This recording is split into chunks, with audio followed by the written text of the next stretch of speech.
Workplace free speech is a hot topic right now. In 2019, we saw a number of prominent cases in both the public and private sector, including Banerji in the High Court, a public servant, and the Israel Folau case. Some of the questions that the conference will examine are, first of all, can an employer curb an employee's free speech? If so, to what extent, when, and about what matters? In particular, can an employer curb what an employee chooses to say anonymously in their own time?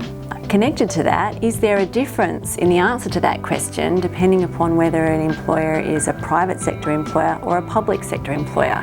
And if there's a difference, what are the reasons for that difference?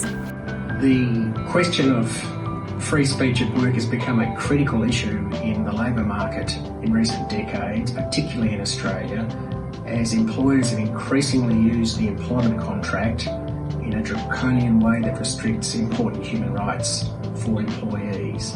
What we are seeing is the triumph of commercial imperatives or market values, as US philosopher Michael Sandel might say, over critically important human rights.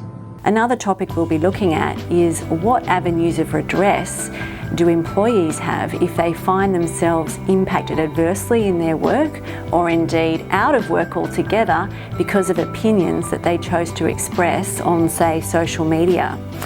And finally, what can our governments, employers, parliaments and courts do to resolve this tension between an employer's interests and an employee's free speech? We hope you can join us for this important conference at the ANU College of Law as part of a number of celebrations for the college's 60th anniversary.